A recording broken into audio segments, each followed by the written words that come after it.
Ellen DeGeneres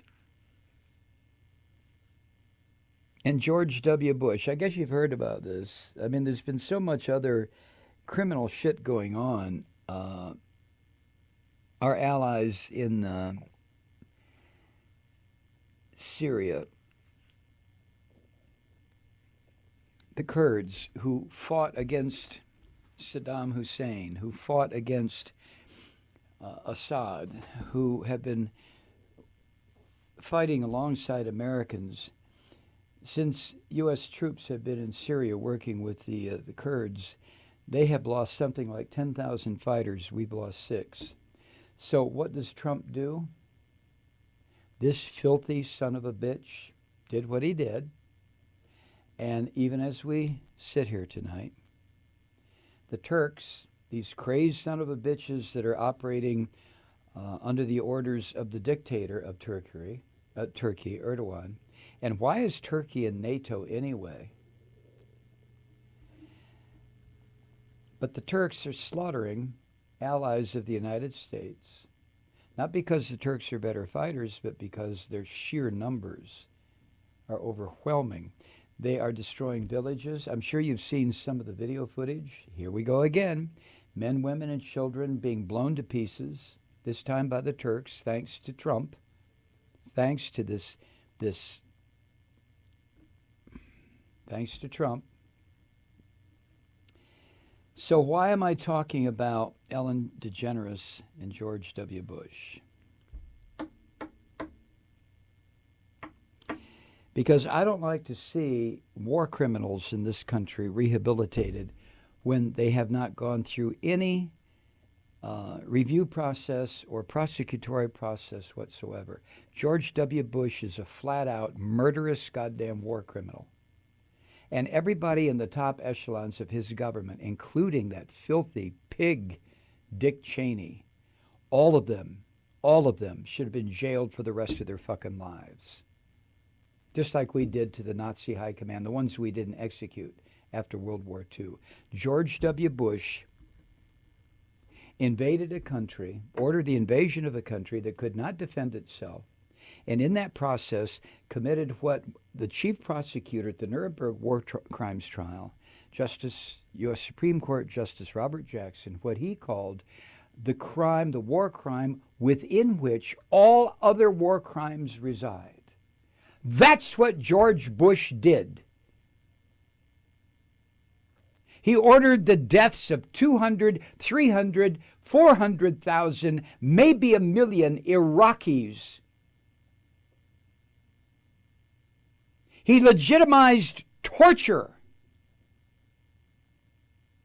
And now Ellen DeGeneres, little smiley Ellen, well, I will pick my friends. Are you out of your fucking mind, Ellen? Would you sit and play kissy face with Hitler?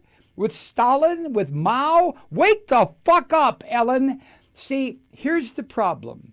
Ellen DeGeneres, George W. Bush, you name as many as you want, they're in that elite band that's way above the rest of us. The billionaires and the multimillionaires, the movers and shakers. And they can overlook the death of 1 million people. Really, Ellen? And George W. Bush went out of his way to stop gay folk from being able to get married.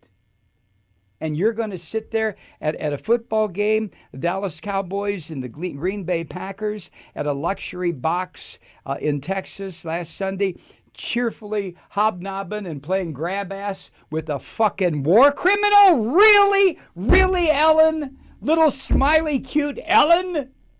Yes. Yes, of course she will.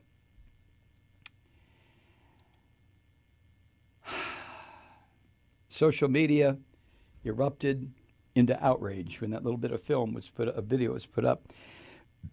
Vox. Constance Grady writing at Vox. Ellen is a trailblazer who taught Middle America not to be afraid of lesbians. Most famously, she came out of the closet in 1997 while still the star of a primetime network sitcom and weathered both the ensuing controversy and her show's cancellation to survive and thrive in Hollywood. George W. Bush is the architect of the Iraq War who built a large part of his appeal on the idea that Middle America should absolutely be afraid of lesbians. Notably, he supported a constitutional amendment that would have defined marriage as a union between one man and one woman, and he opposed classifying crimes against gay people as hate crimes. So what the fuck was Ellen DeGeneres doing playing grab crotch with George W. Bush, you might ask? Well, on her talk show on Tuesday, Miss Ellen presented a very Ellen-branded defense of her actions to those she described, that would be people like me, people who were mad. She told her audience, just being kind. I'm just being kind. She said, among other things, quote, I am friends with George Bush. In fact, I'm friends with a lot of people who don't share the same beliefs that I have. Beliefs? War crimes? Anti-gay actions? Slaughtering millions of innocent people? What the fuck are you talking about, Ellen? Beliefs? But she went on. She talked for nearly 4 minutes. She noted that while she personally is anti-fur, oh, well, that's real important. Plenty of her friends wear furs. Oh, okay. So you're equating anti-fur with war crimes?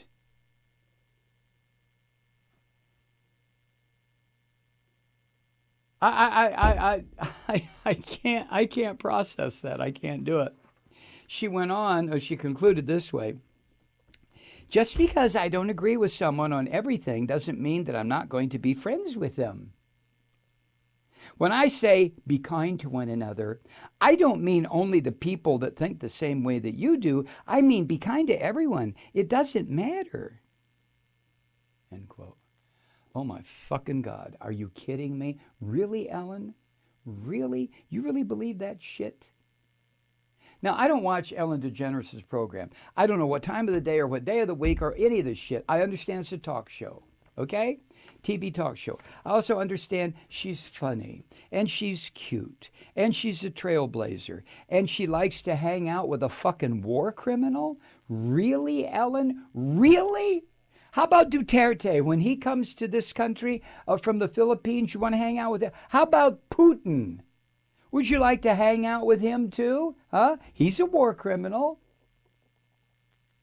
How about Chinese Premier Xi? I mean, he is ordering people in the northwestern provinces of China, Muslims, hundreds of thousands of them, put in concentration camps. You want to hang out with him too, Ellen? Or do you just want to stick with our homegrown war criminal George W. Bush? Well, I just don't think you should not like everybody. Oh, my fucking word.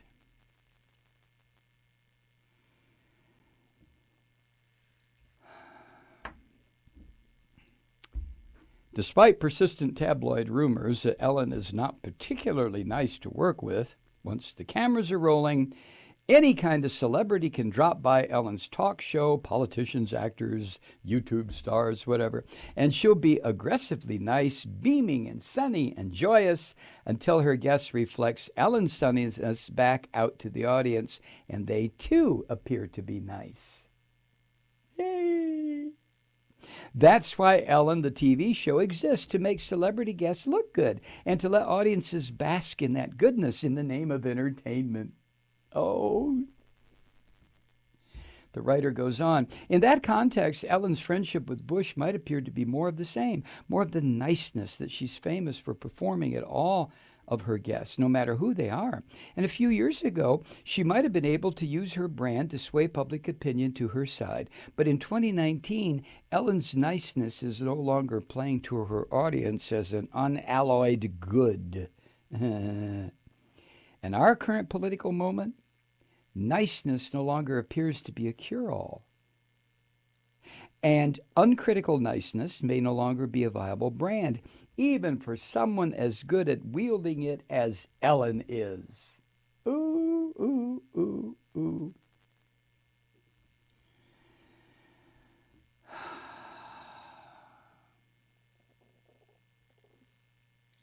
Now, Ellen gets plenty of support from people in her elite circles.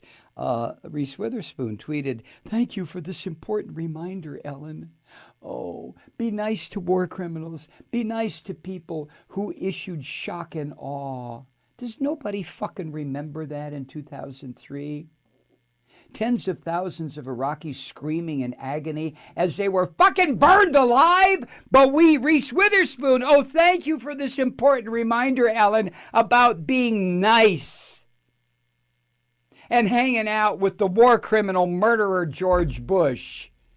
Really, Reese Witherspoon? Really? Really? Oh, my God.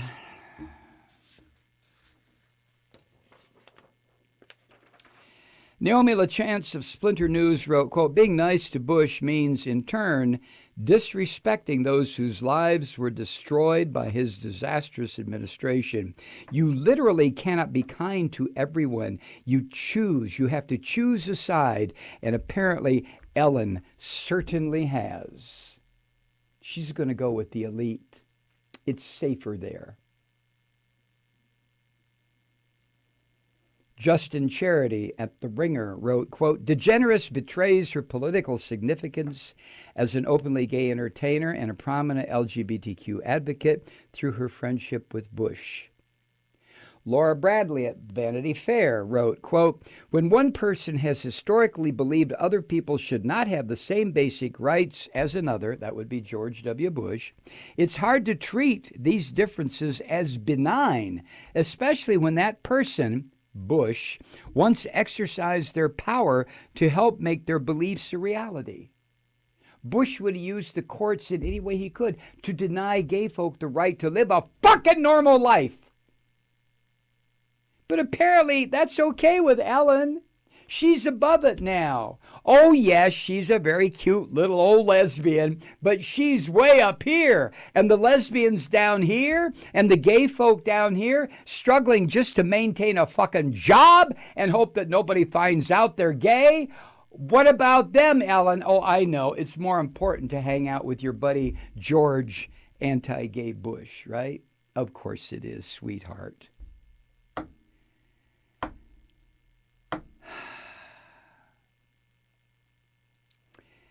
There was another controversy earlier this year that Ellen betrayed gay folk in. Kevin Hart stepped down from hosting the Oscars in the middle of outrage over some of his old homophobic jokes. And Ellen brought him onto her show and urged him to ignore what she called the haters. She said to Kevin Hart, quote, "Don't let those people win. Host the Oscars," end quote. She announced on that show that she had already called the Film Academy to pledge her support to Mr. Hart. Bridget Reed at Vogue wrote, quote, "DeGeneres could have shared her platform with dozens of other comedians in the queer community instead of allowing Hart to further a narrative in which he is the victim rather than the people he referred to as fags over and over online. But not Ellen DeGeneres. She hangs out with war criminals, or one in particular. There's a bunch of them out there, Ellen. Pretty soon you'll have Trump on and you can be nice to him, right? The fuck? Greetings, truth seekers. It's that time of year again. Time to help your humble and obedient podcaster keep it lit by keeping the lights on in the Malloy studio with a podcast pledge drive. All October, we are giving away freebies, goodies, and gifts as thank yous for subscribing or renewing your Malloy podcast at the Trump recession level reduced price of $49 a year. It's a different giveaway each week, truth seekers. everything from an autographed copy of Mike's book, Colored Ice Cream, to my holiday baked goods. Already have a Malloy podcast? Well, it makes a great gift. And remember, podcast subscribers also get exclusive access to the weekend bonus shows, which might be hosted by Mike or by me. We even have a teen show coming up featuring Molly and her friends. Just visit MikeMalloy.com and subscribe or renew today. Keep it lit.